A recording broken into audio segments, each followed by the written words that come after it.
Friends, एक बार फिर से आपका स्वागत है आपके अपने YouTube चैनल फंडामेंटल क्लासेस में। मैं अभिषेक जौहरी एक बार फिर से जुड़ चुका हूं आपके साथ भारतीय राज्य व्यवस्था की सीरीज़ को लेकर।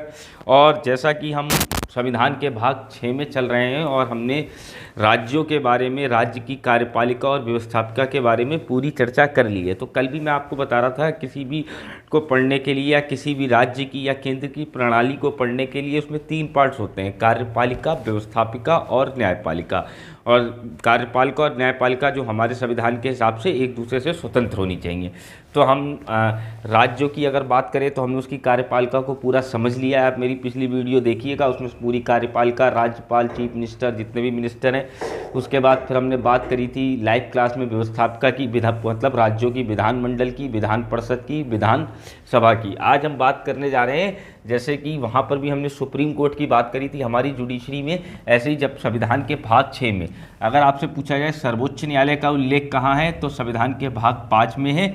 लेकिन हाई कोर्ट्स का उल्लेख या वर्णन कहाँ पर है संविधान में, तो भाग 6 में है। कहाँ से है? अनुच्छेद 214 से लेके 235 तक जो है ये जुडिशरी आपकी चलती है। ठीक है। अगर हम सिर्फ हाई कोर्ट की बात करें तो ये सारे आर्टिकल 214 से लेके 235 तक हाई कोर्ट से संबंधित हैं। लेकिन ये जो 233, 34, 35 हैं, ये थोड़ा हमारा सब ऑर्डिनेट कोर्ट से रिलेटेड है, उसको मैं बताऊंगा। लेकिन सब ऑर्डिनेट कोर्ट पर भी, जिसको आप एक तरीके से सिंपल भाषा में कह सकते हैं जनपद न्यायालय या जिले की जो न्यायालय होते हैं, उस पर भी कमांड किसकी होती है? हाई कोर्ट की ही होती है।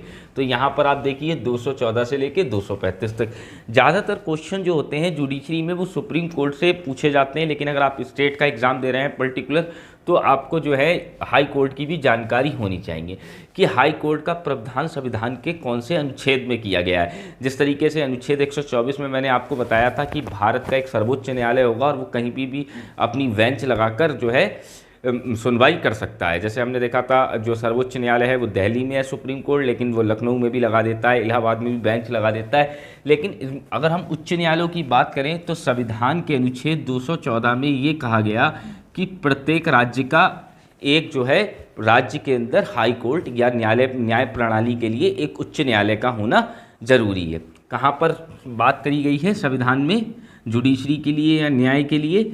अनुच्छेद 214 में। कि कहीं पर भी आपको लगता है कि आपका कुछ भी नियम, अध्यादेश या आपकी कोई भी प्रॉब्लम है जो जुडिशरी से जुड़ी हुई है, तो उसके लिए आपके स्टेट के अंदर सबसे बड़ी कोर्ट कौन सी होती है? High court. तो इसका उल्लेख कहाँ पर है? संविधान के अनुच्छेद 214 में। यह बात आपको ध्यान रखनी है। अब लेकिन साथ ही साथ अनुच्छेद 214 के साथ 231 में एक बात और कही गई। ये अनुच्छेद इसलिए इम्पोर्टेंट रखता है क्योंकि जैसे अगर आप देखें तो स्टेट ज़्यादा है और हाई कोर्ट कम है। अगर स्टेट और यूनियन टेरिटरी की हम बात करें तो वो ज़्यादा है, संघ शासित क्षेत्र, और राज्य ज़्यादा है लेकिन हाई कोर्ट कम है। तो देखिए पहले 24 हाई कोर्ट थे, लेकिन अभी एक लेटेस्ट, अब अगर पुरानी आप किताबें पढ़ेंगे, पुराने एडिशन मिलेंगे तो आपको मिलेगा कि कितने हाई कोर्ट थे? 24, और राज्य कितने थे? 29। लेकिन अगर आप बिल्कुल हमारे साथ जुड़े रहते हैं तो मैंने हमेशा कोशिश करी है आपको अपडेट रखने की। तो इस समय कितने हाई कोर्ट हैं? 25।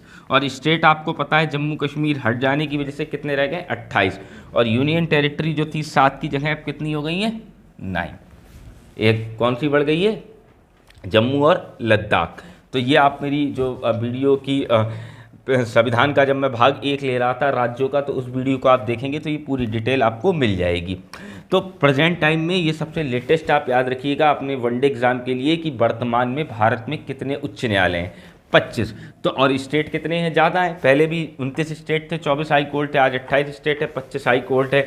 तो देखिए ये बात कहाँ पर लिखी हुई है? संविधान के अनुसार ही है। संविधान के अनुच्छेद 231 में ये कहा गया है, कॉन्स्टिट्यूशन के आर्टिकल 231 में इस बात को कहा गया है कि एक से अधिक राज्यों के लिए एक न्यायालय हो सकता है। मतलब अगर जो समीप लगे हुए राज्य हैं उनके लिए आप एक कॉमन हाई कोर्ट बना सकते हैं। अभी मैं आपको एग्जाम्पल के तो साथ ये चीज़ें समझाऊंगा अभी कि मतलब मान लीजिए 2 स्टेट सटे हुए हैं कतई, तो आप उनके लिए सिंगल हाई कोर्ट की शेयरिंग कर सकते हैं। संविधान में ऐसा प्रावधान है। और साथ ही साथ अगर हम संघ शासित क्षेत्रों की बात करें, जितने अब जैसे 9 संघ शासित क्षेत्र हैं, पहले कितने संघ शासित क्षेत्र थे? 7 थे। तो उसमें से मात्र एक दिल्ली ऐसा संघ शासित क्षेत्र है, यूनियन टेरिटरीज है, जिसका अपना हाई कोर्ट है और किसी संघ शासित क्षेत्र का अपना हाई कोर्ट नहीं है। तो ये पूछा जाता है कितने संघ शासित क्षेत्रों के पास अपना हाई कोर्ट है या अपना उच्च न्यायालय। तो कितने संघ शासित क्षेत्रों के पास है? मात्र एक दिल्ली के पास अपना उच्च न्यायालय है और जहाँ पर सर्वोच्च न्यायालय भी स्थित है।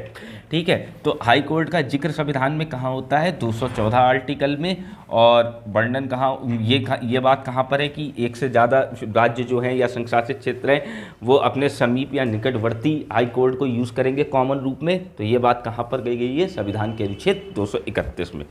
देखिए, जिस तरीके से सुप्रीम कोर्ट का जज होता है उसी तरीके से हाई कोर्ट में भी जस्टिस होते हैं। तो हाई कोर्ट का जो चीफ जस्टिस होता है उसका अपॉइंटमेंट कौन करता है, उसकी नियुक्ति कौन करता है? देखिए, अपॉइंटमेंट कह सकते हैं आप या नियुक्ति। ये बात संविधान में कहाँ पर वर्णित है? ये बात आर्टिकल 217 में है। मतलब आप कह सकते हैं अनुच्छेद 217 में उच्च न्यायालय के न्यायाधीशों की नियुक्ति की बात करी गई है। उच्च न्यायालय की नियुक्ति की बात कौन करता है?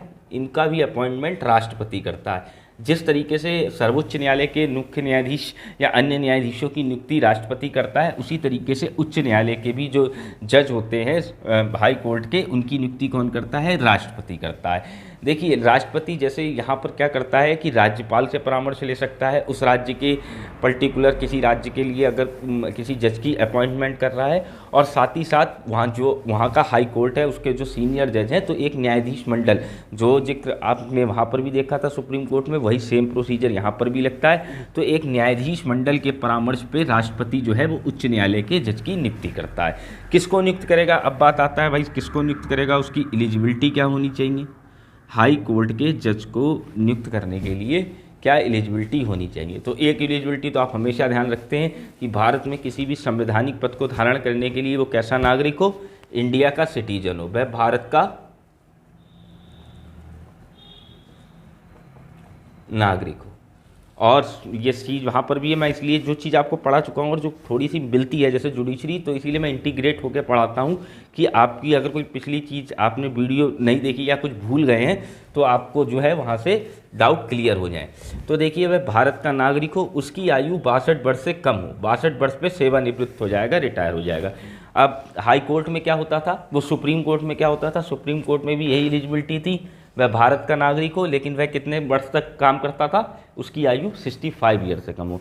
मतलब सुप्रीम कोर्ट का जो चीफ जस्टिस है या जो जस्टिस हैं उनकी रिटायरमेंट एज क्या है? 65 ईयर्स। हाई कोर्ट के जज की रिटायरमेंट एज क्या है? 62 वर्ष, 62 ईयर्स। साथ ही साथ यहाँ पर यह भी बात कही गई कि वो व्यक्ति 10 वर्ष तक किसी उच्च न्यायालय में अधिवक्ता रह चुका हो।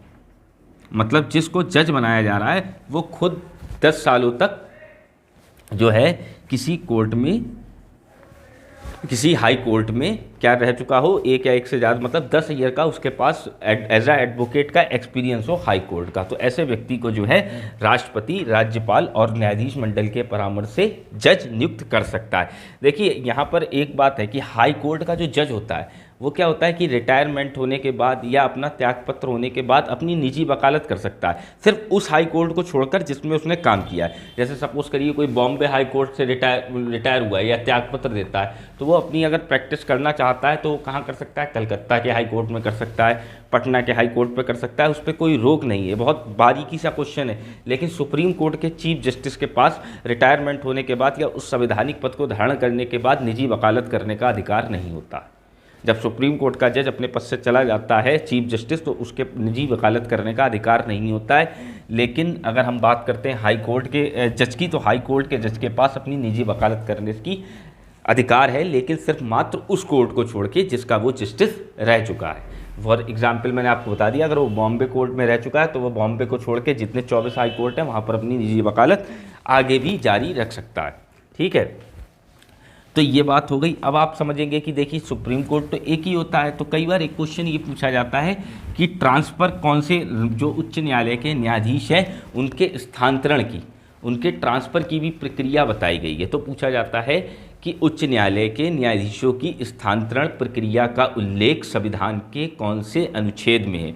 मतलब उच्च न्यायालय का जो ट्रांसफ़र की प्रक्रिया है उसका उल्लेख, स्थानांतरण जिसको आप कह सकते हैं, तो उसका उल्लेख संविधान के कौन से अनुच्छेद में है? 222।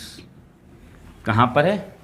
222 में अनुच्छेद में न्यायाधीशों के स्थानांतरण की बात करी गई है। ये पूछा जाता है वनडे एग्जाम में।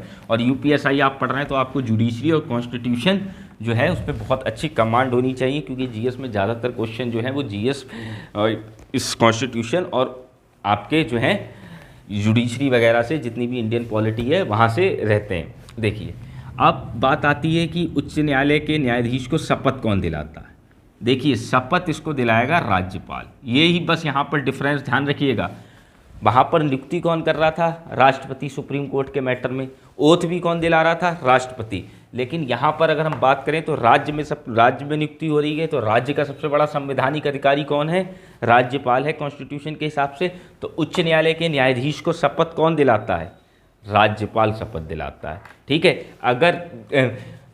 लेकिन नियुक्ति कौन करता है? नियुक्ति करता है राष्ट्रपति, लेकिन शपथ कौन दिलाता है? राज्यपाल। लेकिन वो अपना अगर त्यागपत्र देगा तो किसको देगा?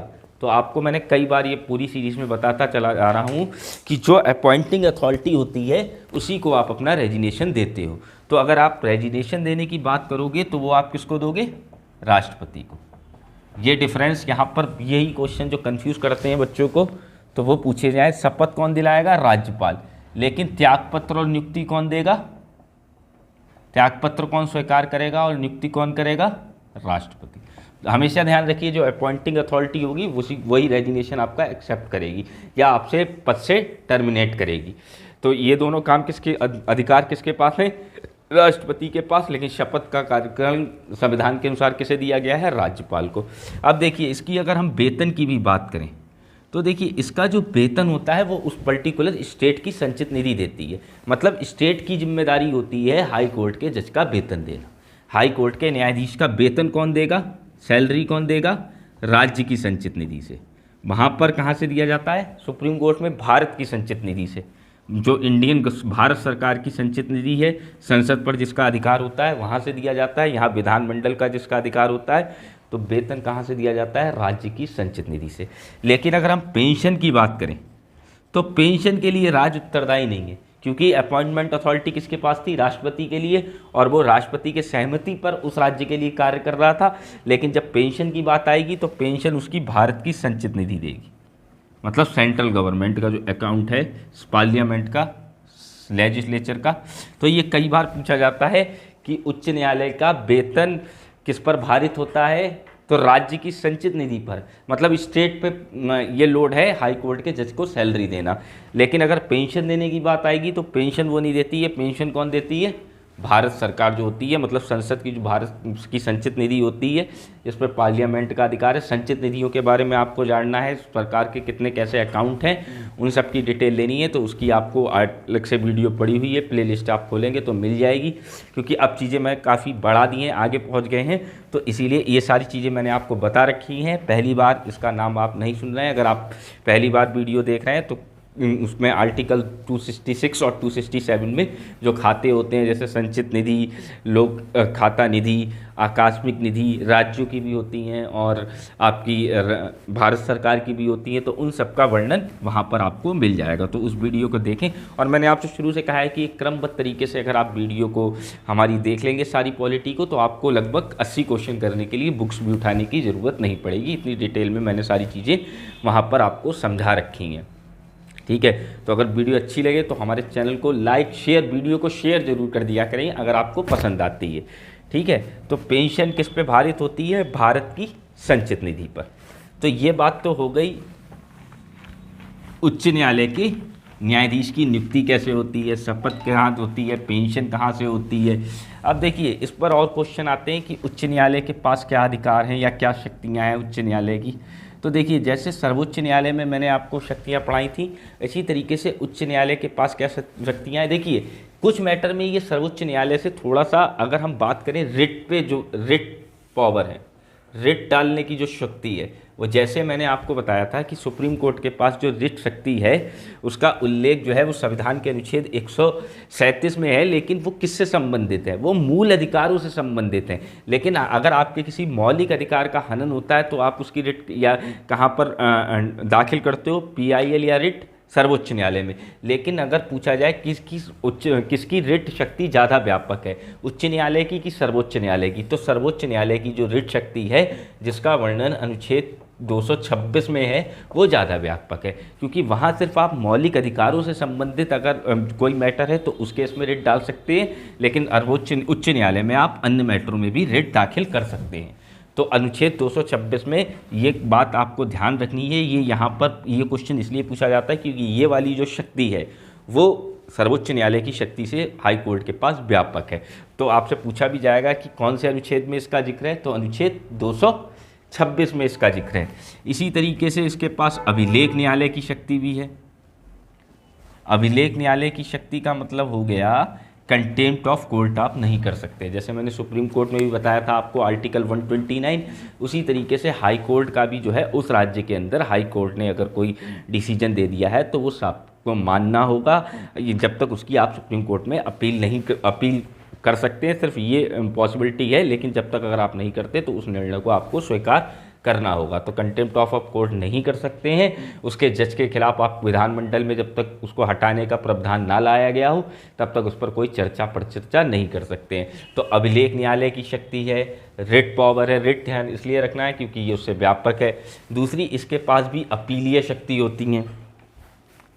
जैसे आप वहाँ डालते हो कि आपने मान लीजिए पहले आपका केस कहाँ फाइल होता है, डिस्ट्रिक्ट कोर्ट में फाइल होता है। डिस्ट्रिक्ट कोर्ट से आप चाहते हो कि हाई कोर्ट में अपील करें, तो अपीली शक्ति दो तरीके की होती हैं, एक होती है दीवानी मैटर की और एक होती है फौजीदारी मैटर की। तो मैंने आपको कई बार बताया है दीवानी मैटर जैसे ज़मीन जायदाद के जो मामले होते हैं उनके अलग लॉयर होते हैं, तो वो कौन से वकील कहलाते हैं, दीवानी वकील।